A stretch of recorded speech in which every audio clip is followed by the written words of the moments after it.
Welcome to the October Showcase. We have some updates from all three projects, but Tash is unavailable, so Victor will be the honorary speaker for Wild About AI.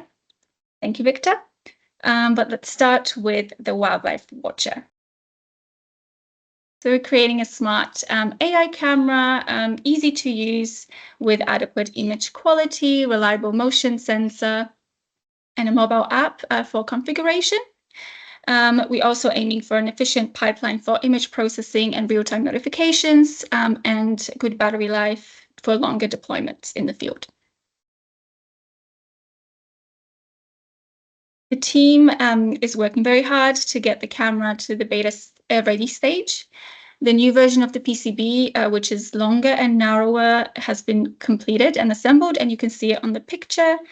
And there is a minor tweak that will have to be completed. The antenna is currently placed too low to receive a reliable signal. So Charles is currently working on fixing that. But since the PCB is mostly done, the camera case design can now be finalized and printed. The mobile app is also progressing using an AI tool called Claude. Claude is basically an AI tool that we're using to develop our mobile application. And finally, we were able to dynamically upload models onto the camera. And now the team is working on a script and a user guide to make it easier for any user to train and upload their own models using Edge Impulse. And maybe we can get Tobin to talk about it in more detail at the next showcase. So that's the progress in a nutshell. We were going to move on to the mobile app demo now, but oh, there we go. We have Adash online. That was really good timing. Perfect. Thanks, Adash. Did you want to share your screen? Sorry to just throw you in a deep end, but Yep, sure. Just give me a second. Stop sharing. Sure. And so you would have heard about the camera. So the Wildlife Watcher mobile app has been in development for a while. So I came on board back in May to help Victor get the database reviewed and set up. So back then, seems like a long time ago, the initial app was using a different database backend. It was a CMS system, which was called Strapi, which upon review, I thought would move to kind of using Supabase, which is purely a database service. It's got some other services that are useful now, like edge functions and storage and authentication. Quite a lot of things out of the box that makes it easy as Strapi. So it was kind of to make things a bit simpler. So so back then around May, June, there was just this ERD, some analysis. So I went through and set up a Supabase database and a repository and a lot of documentation and a Supabase environment, just to basically simplify that back-end process for kind of a junior dev can come on board and kind of get up to speed pretty quickly with kind of just having database development experience. So that was kind of that idea. And we basically, at some point, decided to combine both MVP1 and MVP2 for the app. And then Miha, who was the previous developer, I think got called away on doing a project. So I came on board because I was doing the database stuff. Victor tapped me on the shoulder to say if I could help out with the app. But my problem was I didn't know React and TypeScript. But I said yes anyway. So that was because we agreed that we'll use like an AI coding assistant to help us build the app, which at the time, the best one was Claude Code. You might have heard of that. It's got really good coding models at the time, Sonnet and Opus, which is a reasoning model, and Sonnet is their good coding model. So I looked at the app and decided to kind of simplify that. So end to end, starting with kind of where we want to end up in production, what kind of processes do we have, apart from building the app, thinking through all those other aspects of having a production ready product out in the market that's supportable and maintainable was kind of my driver. And so working backwards from that, we needed a kind of robust set of SOPs and code base and documentation and the like, so that maintenance kind of got of infrastructure and other kind of ceremonies was kind of quite out of the way. So I took Mia's app and had a quick look at it and saw opportunities to try and kind of simplify it initially to use Expo and EAS. So it started off, I've got 3 phases there, just kind of validate the feasibility of moving the app without changing the key elements, which was holding like the React version of the various components there steady and only changing the infrastructure to deploy and build it. So idea was to kind of have a React app using the same version, and it was tied into the Bluetooth manager. Oh, I'm getting a cup of tea delivered. 1 second. Thank you. It's really hot. Yeah, I got it. Thank you. Yep, awesome. All right. Thank you, sweetie. Okay, and this? Sorry. Yeah, so it was kind of creating a POC, a proof of concept, to see if it was feasible to do that. The first PSA failed, and I gave it over a couple of days, and I gave it another stab, and that worked. And then Victor said, "Hey, that partially worked. Let's see if every component worked." So I groaned and then gave it a go anyway, and we got all of them working. So once we got that POC working, then managed to take the old mobile working app and decided to create a new repo and transition that to strip out kind of the old infrastructure that around deployment and integration to GitHub and all that sort of stuff to an EAS, and got that going, got that building, and then started kind of then layering on the foundations to build the app of MVP2.1 and MVP2 requirements, basically. The whole entire process was driven by Claude Code, an AI coding assistant. It's got a whole lot of features. It's a really capable model. I've learned a lot since I started using it back in June, July, around, I guess, becoming a developer using an AI coding assistant, and through different phases of kind of stepping out of the just coding to kind of thinking about the entire product end to end and using AI as much as possible in all those different areas, from refining specifications and creating documentation, through to designing and architecting, and then using that as a basis to form kind of specifications for Claude to build on, and bringing in stakeholders as they're needed, like having extensive conversations with Carolina around taking the requirements from what was Figma designs and digging into the details to find out whether it was fully fleshed out or not, and then filling those gaps in, basically to end up with a really complete set of specifications to base the build of the app of.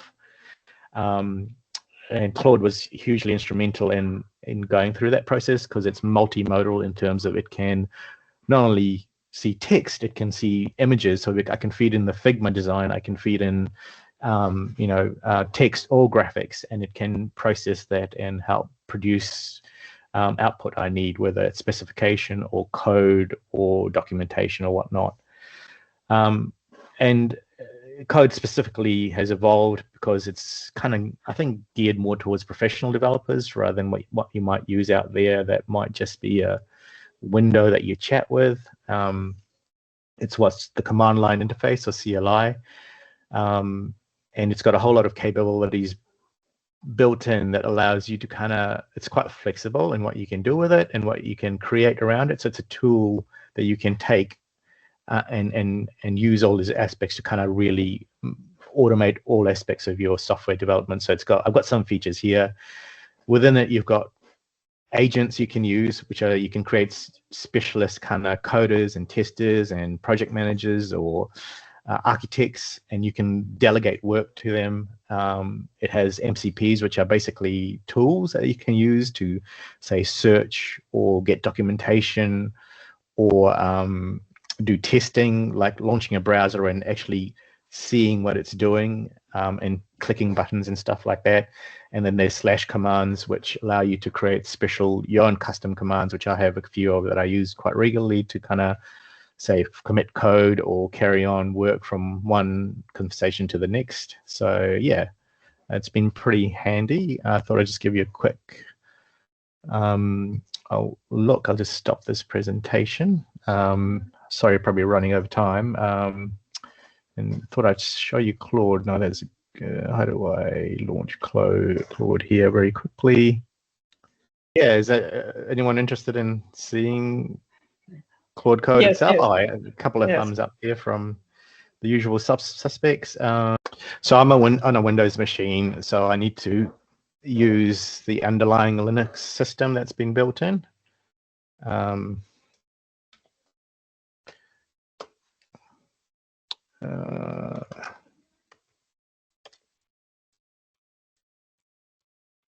This is not my normal machine, so it's an old setup.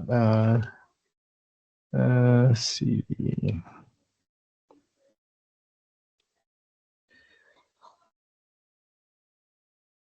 So we are in the mobile app code base directory. So I'm just going to launch Visual Studio Code that a lot of people tend to use. And from here, because Claude Code is a terminal-based tool, I can launch it with the context of the code base and integration with this Visual Studio Code editor. Sorry, we're still seeing the terminal, so you have to swap the what's shared. Thanks. Oh, okay. Where is it showing? It is on the screen that I shared. 1 second. Where are we? Okay. Oh, it's sharing. It's not sharing the window. I'll try and share it again. Just 1 second. You might need to share your full screen. I think it's easier if you switch between windows. Yeah, there we go. Hopefully you can. I am now. Yep. So now I'm sorry. When I typed in that terminal command, now I'm in Visual Studio Code. Is that right, Tobin? Can you see code? Yes. So everyone. Yep. So I can just run Claude like that, and the flag ID just says integrate with Visual Studio Code. It's really slow, this machine today, for some reason. Yes, so we are in Claude Code now. So I'm on a terminal. I'm not, and if I reduce the window, if I click on one of these files here, and that's the file, and on the right hand side is a code base for the mobile app here. So with the source code and everything and stuff, you know. But I don't normally. Well, that's the strange thing. Have to go and look at code these days. I entirely work in this interface here. Have I got MCPs installed? When I was talking about the tools Claude uses, so like if you type that command in, it tells you which kind of tools you have installed with Claude Code. This is an old instance, so it's got a couple of old ones in there. And it's got various agents I have configured. So you can see I've got a whole ton of agents, and you can see I've got release managers, GitHub modes, I've got security, I've got consensus kind of agents, code agents, testing agents, all sorts of different agents, and I delegate work to them to kind of say to kind of, you know, do documentation at the same time as maybe doing another task that are independent of each other. What else can I show you about Claude? If I can, what's a good thing I can do? Okay, I'll ask Claude, tell me the entry point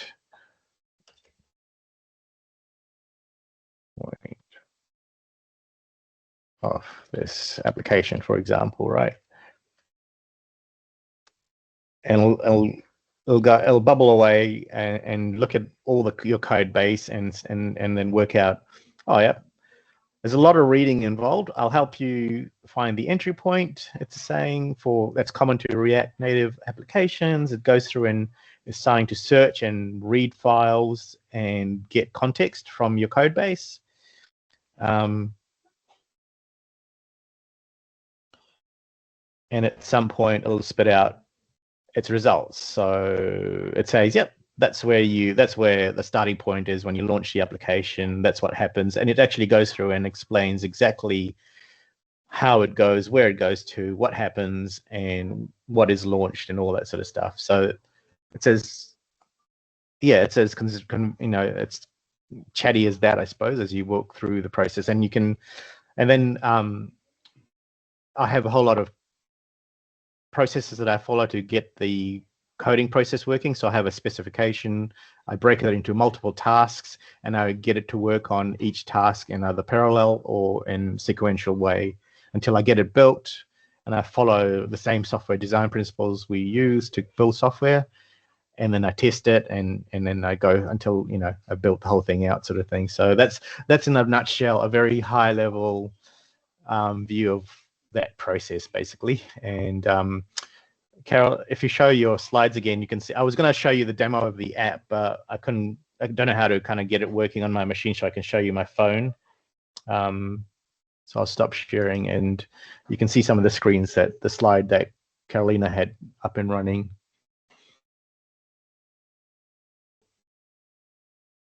Thanks, Carolina.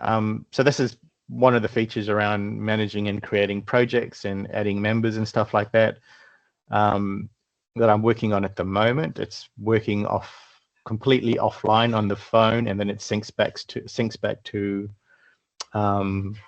a cloud database once you get back into connection, sort of things. So that's working pretty well, and I'm just steadily progressing on that kind of that development. So yeah, that's basically me. Perfect. Thank you so much, Adarsh. That was great. So good to see how Claude works. I'm sure there's a few questions. We probably have time for a couple. So who's got questions for Adarsh?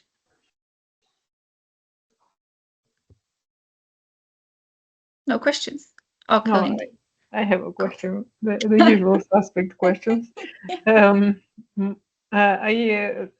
My question is, what are your tips? Because I feel like with the agentic coding, if you just ask, you get something that might not be what you want. And so what are your how to get what you want insights? Yeah, so if I see if I've got this, and I can show you. Implementation. Okay, right. I can share my screen. Entire screen. That one. Okay. So so that's a really important question, because with agentic stuff, you need specification. So a lot of time is spent planning the app. So for example, I spent a lot of time with Carolina going through and fleshing out in the document a specification document, which is kind of like a product requirements document cross like a functional technical document to say this is what the app is all about. This is all the context that you need to understand it, and these are all the features, these are all the users, these might be all the use cases involved in the app. So if you can imagine describing every aspect of an app to something so they have a really good picture of it. But in order to then give it kind of a set of tracks to run down, I take that one very massive document and break it down into discrete tasks. And so that document breaks down into, where's my implementation, into a whole bunch of tasks. So 23 for this project at the moment, for example. And each of those tasks are kind of each kind of aspect or sub aspect of the app. And so the idea is you just build this massive app, but in small chunks, basically, and you build, you test, ensure that it's kind of doing what it's meant to be doing and correct it at that point. So it generally does most things. Sometimes it does go and do things you don't want it to do. So you have to kind of fix that. And then you kind of, when you're satisfied, move on to the next part sort of thing. So that's kind of the in principle approach to doing that, which is no different to how you would do software development. And I use a technique called test-driven development or behavior-driven development, where you kind of write a failing test and then you write the code to pass it. And then that's kind of a way to make sure that it's, there are tests there which ensures that when things break, you have some sort of kind of warning system built in. Yeah, so that's that. Hopefully does that make sense, Glendy? Sorry, can't hear you. Yeah. Yes, I think there was thumbs up. Yeah, that makes sense a lot. It's this I find fascinating, the way people have their requirements or rules for the agentic AI, and I think this makes the biggest difference, like which rules and how much context you give it in terms of what massive should difference. Happen. Yeah. I've recently built another sort of a smaller app, taking this process that I've kind of evolved over a number of months and applied it in a clean kind of way, and it works pretty well. And if you can stuff as much context into the task, where pretty much it's a self-contained unit with everything it needs to understand and all the references to file, the instructions to build it, it tends to kind of adhere to it pretty well. But you still kind of got to keep an eye on it.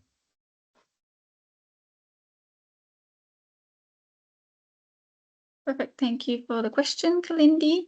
Probably don't have time to put any more questions, but if anyone is interested and would like to know more, I'm sure Adarsh would be more than happy to answer some questions offline. But I will keep going. Sorry. Thank you so much, Adarsh, first of all. It was super great introduction to Claude and very detailed. So thanks. I'm sure a lot of people on this call appreciate it. But yes, briefly touching on what's next for Wildlife Watcher. Once we wrap up the development, we'll be making sure that we're ready for deployment of the cameras in the field. There's a lot of prep that needs to be done, a lot of testing of the cameras, of the picture quality, the flash, the motion sensor, the mobile app, machine learning models, and the case itself. Also, there are some readiness checks that will need to be completed. For example, confirming final number of cameras and locations. And we are in conversations with our partners about that.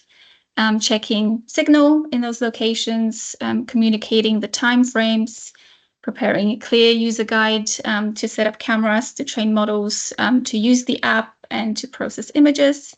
And of course, the task of assembling a large number of cameras to use in those deployments. But luckily, we have found a manufacturer that's interested in helping us with that. And that is all from the Wildlife Watcher team. Are there any more questions from anyone? We have a question. Does the camera flash not spook the animals? That's a good question. I think it probably does interfere a little bit, but that's where we will be doing field testing just to see how much it actually affects the wildlife. I think flash is actually used in wildlife monitoring already, but yes, probably too bright a flash could definitely spook animals. So here's where we need to test in the field, maybe adjust the brightness, etc. I might pass on to Victor if he's got any more knowledge about that. No, you got it right. Depending on what you are looking at and what you are trying to monitor, people use infrared light so that it's a little bit less disturbing for wildlife, but it does definitely have an impact on them. If you are looking at trying to identify the individual animals, you might want to do normal white flash so that you can see the colors. But yeah, it depends on the circumstances. Perfect. Thank you, Victor. Thank you for the question. If there are no more questions, we can move on to Spyfish. And Kalindi, did you want to share your screen? Yeah. Yep. Here we go.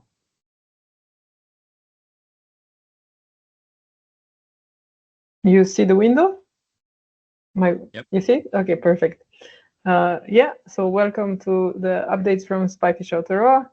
And as usual, I'll remind you what our goal is. It's basically to utilize machine learning, citizen science, and citizen scientists and experts to monitor marine reserves more efficiently. And basically, this means that we are trying to automate this process a bit and standardize.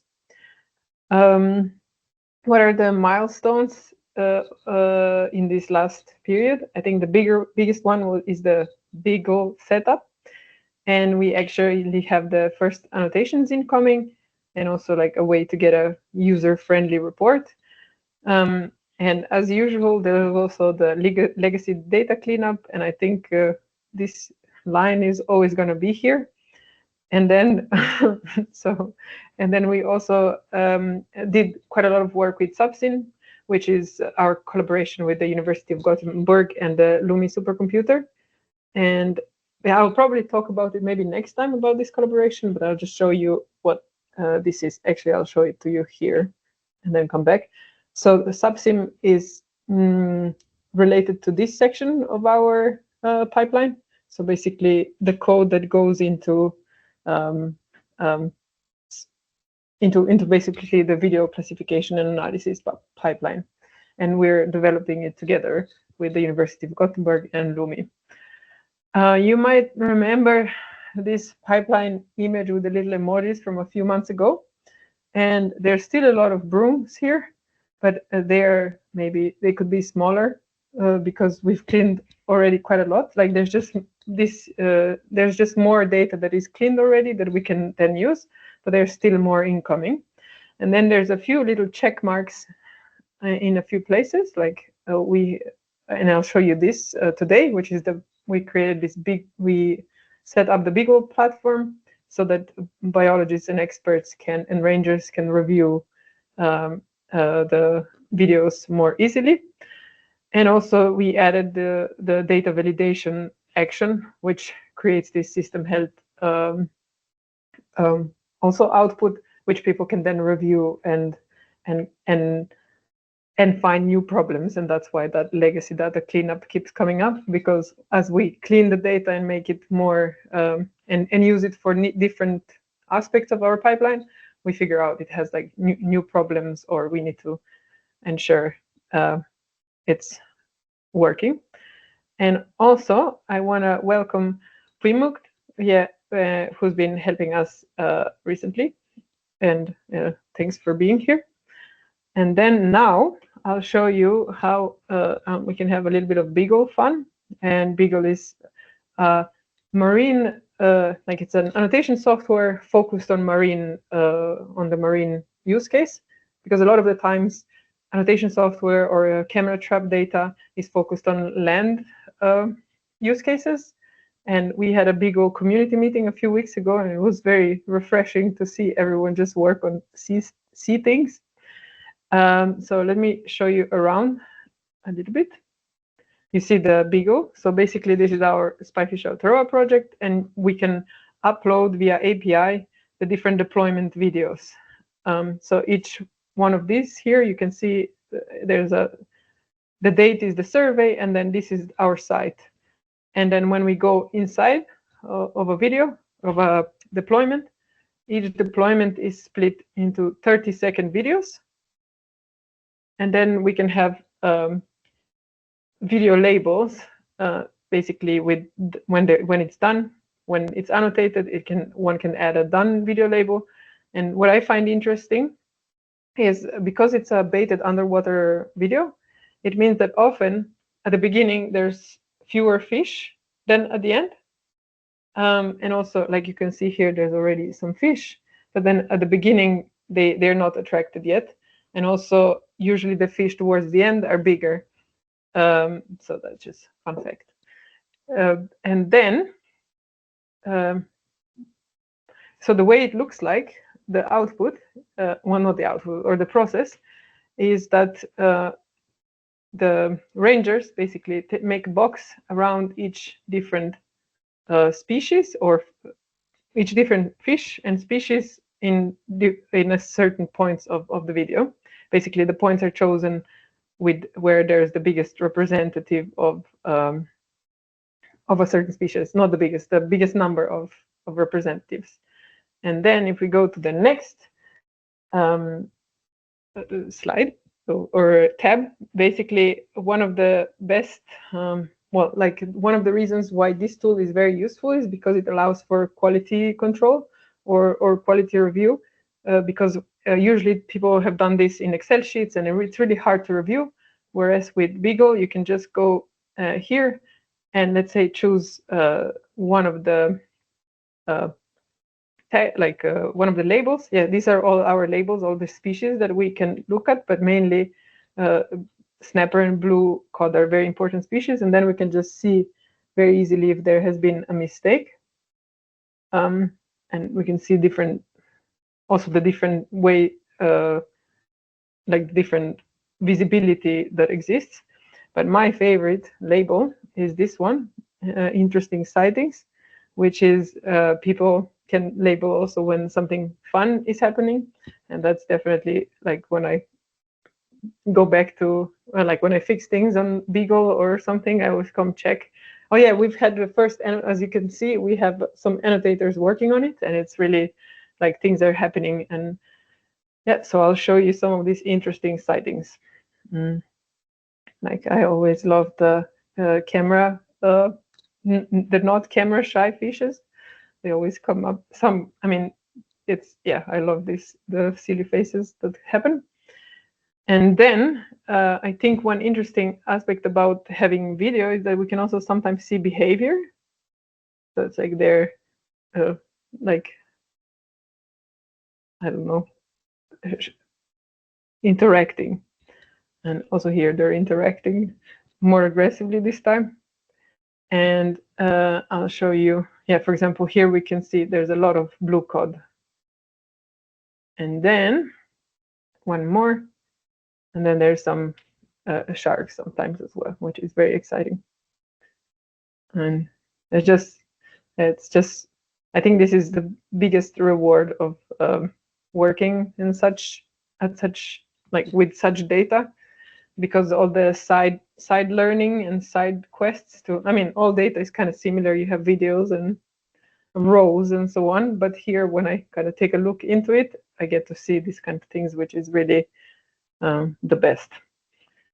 And then we made a little report, like it's how do we made a way to review to get out the report from this from the annotations.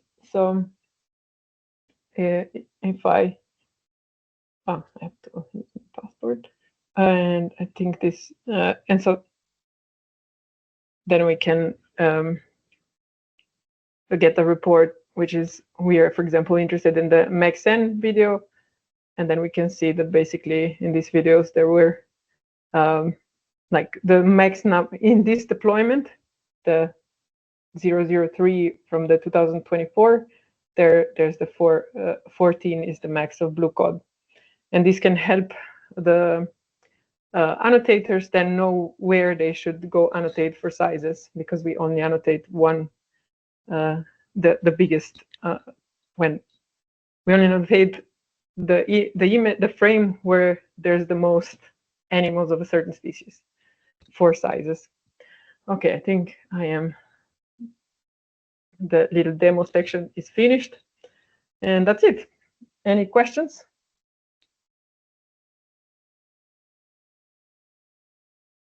The Beagle thing app seems like such a good application. Is this new to the pipeline?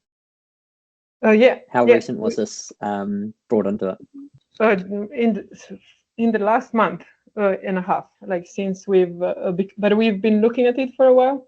But in the last, I guess, maybe I started looking into the API a few months ago, and then now it was like, okay, let's start uploading videos, and like it was I guess the interesting thing about how we work is sometimes there's availability from the Department of Conservation. Like they had a few people who could review the videos, so they were like, "Oh, let's do it." So then we focused on Beagle. Yeah, but Beagle has been around for a little while, because then after that community event, I reached out to some people. I was like, "Teach me how you do it," because they've been like working on it for 5-10 years or so. But they are also, and it's I forget which, but it's also a university project. So they keep developing it, and they're adding, like, for images, there's quite a few machine learning functionalities as well.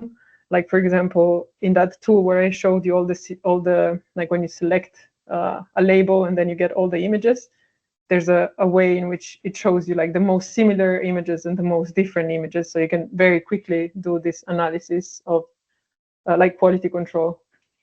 So and also there's tips, for example, to just first do a sweep of high level annotation and then a lower level annotation, because that makes it much less of a cognitive load to try to figure out some more obscure species.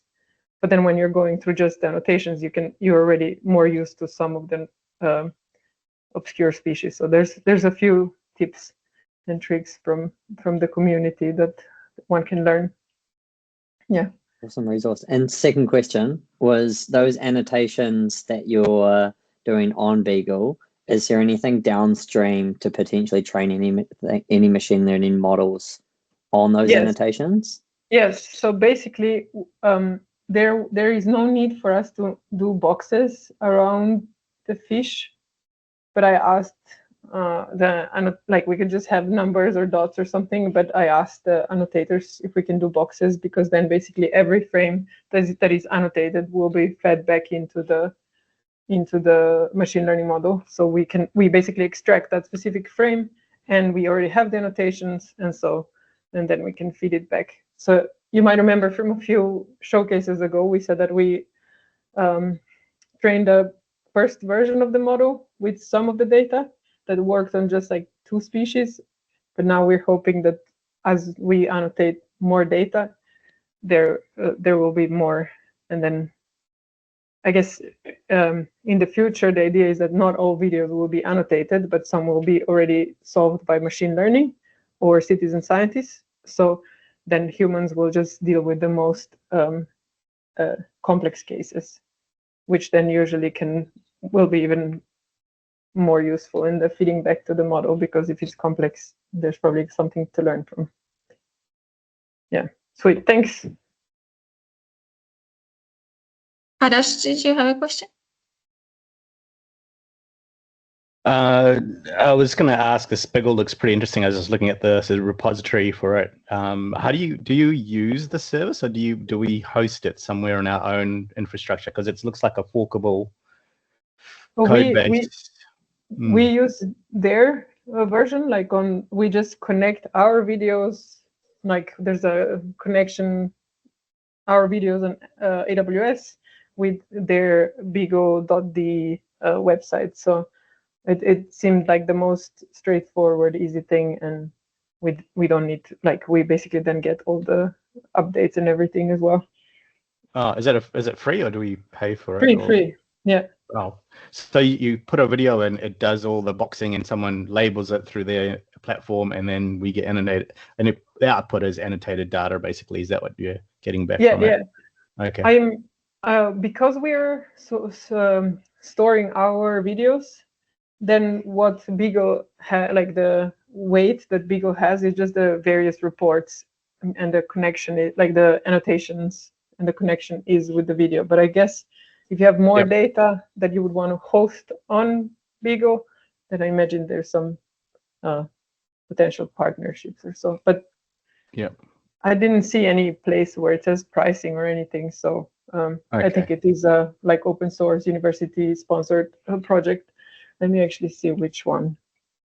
So all we do is process the video. We don't store anything on there. We get it all back and put it on our. Yep. Okay. Makes sense. Yeah.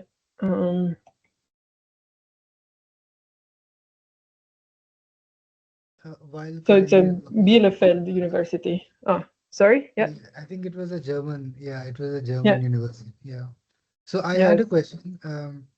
So not about Spyfish, but for the previous one, because they're kind of related in the sense that we are tracking and identifying species. So, like in Spyfish, we have a bunch of citizen scientists who are checking the species, and then we also have an ML pipeline that checks the videos, and like there are two different ways in which we are checking, counting, and identifying the species.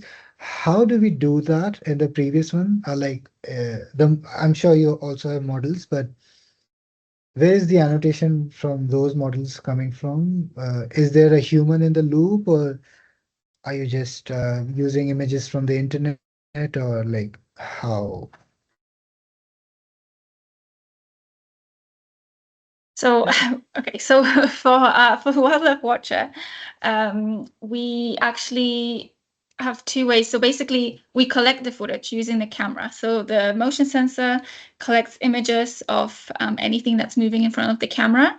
We also load models onto the camera that do real-time identification of a species, and then send a notification to a user that a certain species that has been detected. And it's only for obviously the species that has a model loaded onto the camera. But then once the footage is collected, the user then processes the footage using a software, an external tool. And we recommend two tools, Wildlife Insights and Alex AI, just to upload all the footage on there and just get sort of that automatic annotation and labeling down there. But to train the models, then user would probably need to have their own footage to sort of feed into.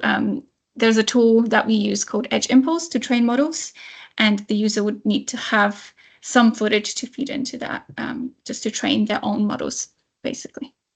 Because I was about to ask you the same thing. Kalindi had done a podcast with Peter from ADEX. So just the moment I saw Wildlife Watcher, immediately I thought, okay, this is very similar to that. But it's okay. You are using his product somewhere in the backend, so that makes sense. Cool. Yeah. Thank you for that, Carolina. If there's anything that Tobin would like to add, or Victor, feel free. Okay. You got the cover. Perfect. Now we'll move on to Wild about AI. Victor, you wanted me to share the screen? Yeah, if possible, is quick update. Also, just I guess following up with the conversation on the other two projects. There's a lot of tools out there to use machine learning. So yeah, always keen to learn about them and the advantages. But for example, for the Spyfish using Zooniverse, it was a great way to connect with the people. It is really low barrier for people to go onto our web browser. They don't need to sign in or anything like that, and they can directly help. So that was a great way, an efficient way to get annotations of the video and what the videos, and they were also used for training the models. And then we know that there is certain expertise that are required to identify some of the videos. So that's the reason, because Beagle was the right tool for that. So yeah, depends on, I guess, the product or the work or the solution that we are working on, and the tool that is available out there. Awesome. What about AI? This is following on the amazing Mahi that Tash has done. The main goal for the project is to inspire the next generation to protect Aotearoa's environment for the future. So the way we do that is we really try to demystify AI, and we try to teach the next generation how to use these tools for good. So quick update. We have, so if we go there, we have a demo available of the course, and we have run it on 2 different schools already, the online course, and we are promoting it. So we've been talking with the folks behind Day of AI, which is kind of like a hackathon almost, where during one day, multiple schools around the country learn about AI. So it's been quite successful initiative in Australia, and they are trying to leverage on New Zealand. So they wanted to use potentially some of the content from What About AI for that. It is only a 1-day event, so it's a great way to expose students onto AI and what it can do. But yeah, it's a certain amount of knowledge, I guess, that you can share on 1 day. So the course, I think it will be an amazing opportunity, the Day of AI, for the course, so that if people want to learn more about it, they can go and go on the 6 lessons that we have, and more in depth of specific projects and more hands-on activities for them. So yeah, working with them to try to get a 1-day kind of promotion for What About AI. And we had an interview with the Technology Education New Zealand, so I'm non-for-profit also here in New Zealand. I'm working to leverage technology for the next generation, and we had a 20-minute interview, and we're talking about also leveraging on their connections. So yeah, a lot of people wants to learn more about the tools, and the demo is available on our website, Walla.ai and /demo, and people will be able to see how it works. And yeah, not much in terms of a product update. It's more of an update of the project. But yeah, excited about it. Passing it back on to you, Carolina. Thank you. Are there any questions for Victor?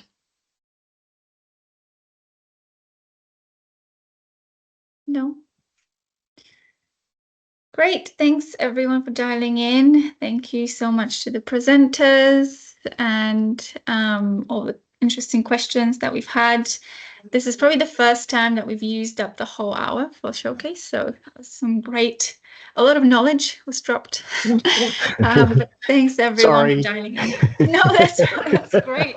I feel like that was not enough for some, so there will be some education session organized with you, Adarsh, I'm sure. But thank you so much for dialing in, and see you at the next Showcase. Great. Thank you. Bye. Awesome. Thank Thanks, you. everyone. Bye. Cheers. See ya.